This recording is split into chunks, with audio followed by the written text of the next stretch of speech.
आज के आधुनिक युग में यह बात बिल्कुल सत्य है कि पैसा बहुत ही जरूरी है। लेकिन दुनिया में सब कुछ पैसा ही नहीं है, क्योंकि अभी का जो दौर चल रहा है, इस दौर में कोई भी इंसान पैसे के बगैर जी ही नहीं सकता है। इसलिए लोग पैसा कमाने के अलग अलग तरीके ढूंढते हैं। लेकिन इसी दुनिया में कुछ लोग ऐसे भी हैं जो कम समय में ज्यादा पैसा कमाने के चक्कर में ऐसे रास्ते पर निकल पड़ते हैं जिसको लेकर के उन्हें बाद में अफसोस के सिवाय कुछ भी हाथ नहीं लगता है। आज की कहानी में भी बिल्कुल ऐसे ही होता है। नमस्कार, सलाम, सत श्री अकाल। मैं रजनीश और आप देख रहे हैं माही न्यूज।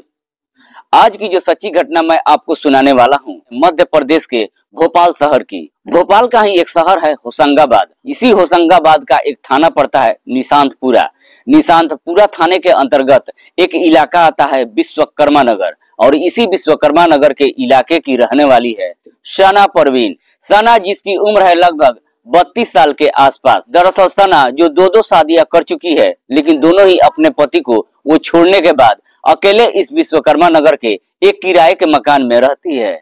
अपना गुजर बसर करने के लिए अपने ही घर के अंदर एक ब्यूटी पार्लर खोल रखी है जो ठीक ठाक चलता है। हालांकि जो यह विश्वकर्मा नगर है, यह काफी लोकल का एरिया है, जहां पर ज्यादा रईस लोग नहीं रहते हैं, पर जितने भी लोग हैं काफी शरीफ हैं।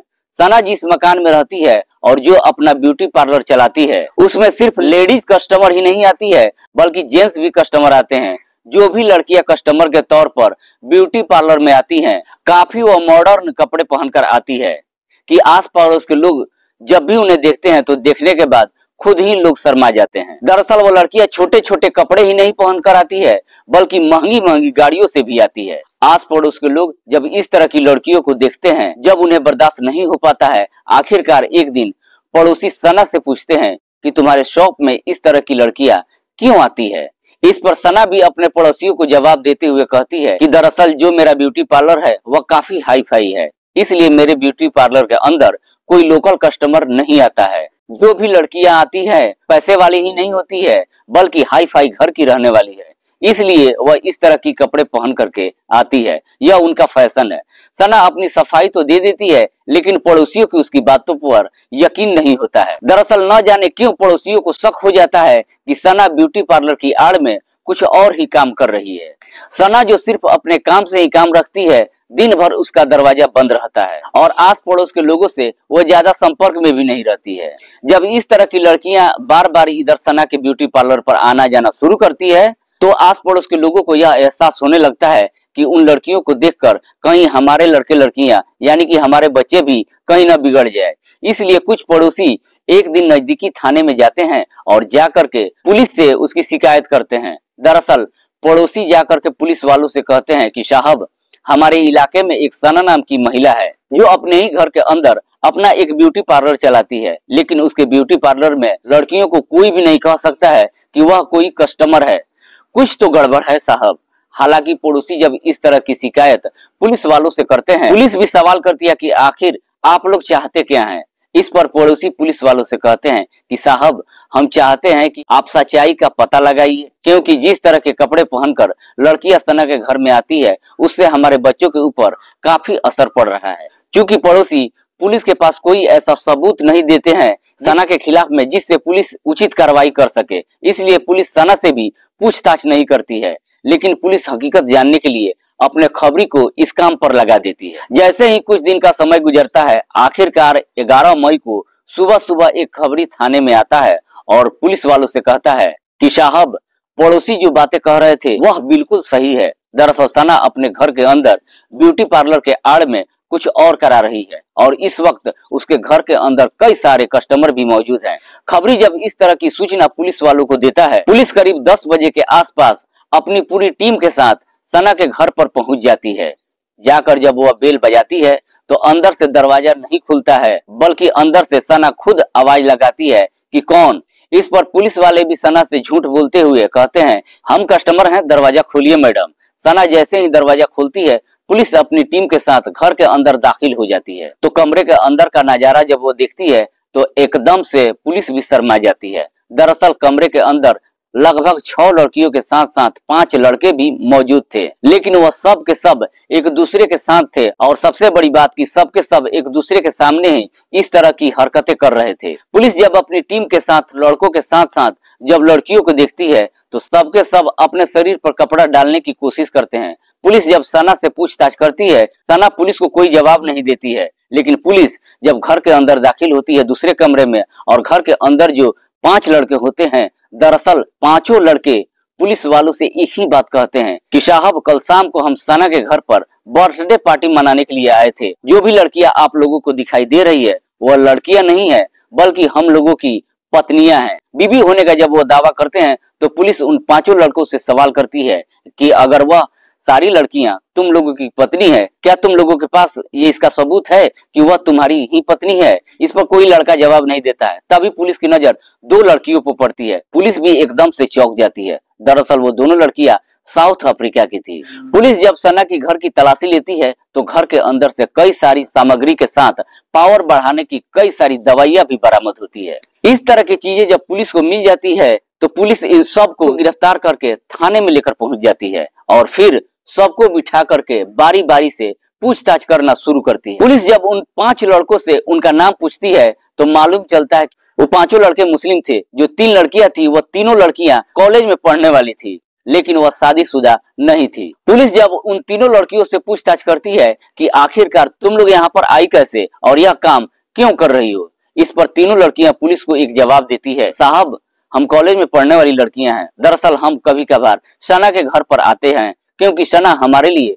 कस्टमर का इंतजाम करती है। महीने में 1-2 बार सना के घर पर आते हैं। लोगों को खुश करने के बाद बदले में हमें पैसा मिलता है, उसी से हम अपना शौक पूरा करते हैं। पुलिस जब उन लड़कों से पूछताछ करती है तो मालूम चलता है कि वह लड़के कोई नौकरी करने वाले थे तो कोई कॉलेज में पढ़ने वाला लड़का था। दरअसल वह सारे लड़के जो सना के घर पर मौज मस्ती करने के लिए आए थे, पूछताछ करने के बाद पुलिस तो इतना यकीन जरूर कर जाती है कि सना इस टीम की ही मालकिन है, इसलिए पुलिस अब सना से ही पूछताछ करना शुरू कर देती है। आखिरकार यह काम तुम कब से कर रही हो? सना बताती है कि साहब मैं 2 शादियां कर चुकी हूँ, लेकिन मैं अपने दोनों पति से तलाक भी ले चुकी हूँ। तलाक लेने के बाद खर्चे के लिए जब मेरे पास पैसे कम पड़ गया तभी मेरे संपर्क में एक व्यक्ति आया। उसने मेरे साथ अपनी सारे हसरतें पूरी की और उसने मुझे पैसा दिया। हालांकि वह पैसा मुझे बहुत आसानी से मिल गया। तभी मेरे दिमाग में एक आइडिया आया। दरअसल उसके बाद से मैं इस काम में ही उतर गई। शुरू में तो मैं अपने से ही काम कर रही थी और कुछ पैसे कमाई, लेकिन जब इस काम में उतरी एक पर एक कई सारी लड़कियों से हमारी मुलाकात होते गया और फिर इस टीम की मैं मालकिन बन गई। पुलिस सना से यह भी सवाल करती है, लड़कियां तुम तक पहुंचती कैसे है? इस पर सना पुलिस वालों को जवाब देती है कि साहब मेरे पास लगभग 4 से 5 लड़के हैं। दरअसल वह सारे लड़के जो मेरे लिए ही काम करते हैं, इधर उधर जा करके लड़कियों से बातचीत करते हैं और फिर उन्हें अपने प्रेम जाल में फंसाते हैं। जब वह लड़कियां उनके प्रेम जाल में फंस जाती है तो ला करके मेरे हवाले कर जाते हैं, लेकिन मैं उन लड़कियों को अपने कब्जे में नहीं रखती हूँ। दरअसल वह लड़कियां जब एक बार इस काम में उतर जाती है उसके बाद यह काम उनके मर्जी का होता है। दोबारा अगर उनका मन होता है तो मेरे पास काम करती है, अगर मन नहीं होता है तो छोड़ के चली जाती है। लेकिन मैं उन लड़कियों से कुछ ज्यादा पैसा नहीं कमाती हूँ, बल्कि सबसे ज्यादा मैं पैसा कॉलेज की लड़कियों से कमाती हूँ। कई सारे कॉलेज की लड़कियां खुद मेरे पास चल करके आती है और खुद ही ऑफर करती हैं। महीने में 2-4 बार मेरे पास आती हैं। कस्टमर से पैसा वसूलने के बाद फिर से अपने कॉलेज चली जाती है। पुलिस सना से यह भी सवाल करती है कि इन लड़कियों को पैसा कितना मिलता है? इस पर सना पुलिस वालों को जवाब देती है कि साहब अगर इंडियन लड़कियां हो तो उन्हें एक रात के 5,000 मिलता है, अगर विदेशी लड़की हो तो विदेशी लड़कियों पर अच्छा खासा पैसा मिलता है। पुलिस सना से सवाल करती है, जो साउथ अफ्रीकन दोनों लड़कियां हैं, यह दोनों लड़कियां तुम्हारे पास कैसे पहुंची? इस पर सना जवाब देती है कि साहब मेरे साथ काम करने वाला एक लड़का है जिसका नाम राशिद है। करीब 2 महीने पहले राशिद ही इन दोनों लड़कियों को लेकर मेरे पास में आया था। पुलिस जब उन दोनों साउथ अफ्रीकन लड़कियों से पूछताछ करती है तो मालूम चलता है कि दोनों ही लड़कियां करीब 3 महीने पहले मेडिकल कराने के लिए साउथ अफ्रीका से दिल्ली शहर में आई थी और वह जिस सहेली के पास मिलने के लिए आई थी उससे मुलाकात तो नहीं हो पाया, लेकिन जब पैसे कम पड़ गए उसके बाद से वह दिल्ली से चलकर भोपाल शहर में आ गई और भोपाल शहर में जब आई तो इन दोनों की मुलाकात राशिद से हो गई और फिर राशिद इन दोनों लड़कियों को लेकर के सना तक पहुंचा दिया। हालांकि पुलिस जब उन दोनों साउथ अफ्रीकन लड़कियों से पूछताछ करती है तो वो दोनों भी यही जवाब देती हैं कि साहब हम मजबूरी में सना के साथ काम करते हैं, लेकिन सना हमारे साथ बहुत अच्छे तरीके से पेश आती है। सारी बातें पूछताछ करने के बाद पुलिस जब सना का मोबाइल चेक करती है तो मालूम चलता है कि सना के मोबाइल में लगभग हजारों लड़कियों के नंबर मौजूद हैं। पुलिस जब सना से पूछताछ करती है कि इतनी सारी लड़कियों का मोबाइल नंबर तुम्हारे पास कैसे है, आखिर यह लड़कियां कौन है और कहाँ की है, इस पर सना पुलिस वालों को जवाब देती है कि साहब मैं पहले ही बता चुकी हूँ कि मैं किसी भी लड़की को अपने पास नहीं रखती हूँ, बल्कि जो भी लड़कियां आती हैं मेरे पास काम करने के लिए, मेरे पास काम करने के बाद जब वापस जाती है तो अपना मोबाइल नंबर दे जाती है। जब उनका मन होता है तो एक दिन पहले ही फोन करके बोल देती हैं कि मुझे कुछ पैसे की जरूरत है। मेरे पास जब कस्टमर आते हैं तो मैं खुद उन लड़कियों को फोन करके अपने घर पर बुला लेती हूँ, क्योंकि उन लड़कियों के पास मिलने के लिए कोई अपना सही ठिकाना नहीं होता है। इसलिए वो लड़कियां भी मेरे ही पास आ जाती हैं, क्योंकि मेरे पास आने के बाद से उन लड़कियों को सही ठिकाना भी मिल जाता है और ठीक ठाक पैसा भी मिल जाता है। इसलिए मैं एग्जैक्ट तो नहीं बता सकती हूँ कि वो लड़की कहाँ की सब रहने वाली है। सना के ही बयान पर उसके साथ काम करने वाला राशिद को भी पकड़ने की वह कोशिश करती है, लेकिन शायद इस बात की जानकारी राशिद को पहले से ही मालूम चल जाता है, इसलिए वो फरार हो जाता है। राशिद जब गिरफ्त में नहीं आता है उसके बाद से पुलिस इन सबसे पूछताछ करने के बाद सबको जेल भेज देती है। जो साउथ अफ्रीकन दोनों लड़कियां होती है साउथ अफ्रीका के एम्बेसी से बातचीत करती है ताकि उन दोनों लड़कियों के बारे में ज्यादा से ज्यादा और सही जानकारी इकट्ठा हो सके। साउथ अफ्रीकन एम्बेसी से पुलिस जब कांटेक्ट करती है तो सिर्फ इतना ही मालूम चलता है कि वह दोनों लड़कियां साउथ अफ्रीका के युगांडा शहर की रहने वाली है। फिलहाल अभी भी पुलिस इस केस की जांच पड़ताल कर रही है। इस टीम में कौन कौन लोग शामिल हो सकते हैं। दरअसल पुलिस को यह शक है कि इस टीम में आस पड़ोस के कुछ नेता व कुछ रसूखदार लोग भी शामिल हो सकते हैं। अब देखने वाली बात है कि आखिरकार पुलिसिया जांच पड़ताल में और कौन कौन लोगों का चेहरा सामने निकल करके आता है। फिलहाल सारे जेल के अंदर अपनी सजा काट रहे हैं। दोस्तों, पुलिस काफी सक्रियता के साथ इस टीम का पर्दाफाश कर देती है। इस प्रकार के न जाने कितनी ब्यूटी पार्लर इसकी आड़ में चल रहे होंगे। यह हमारे समाज की एक कड़वी सच्चाई है। खैर, आप क्या सोचते हैं? आप अपनी राय हमें कमेंट बॉक्स में जरूर दीजिएगा। फिर मौजूद होंगे एक नई कहानी के साथ। तब तक के लिए जय हिंद, जय भारत।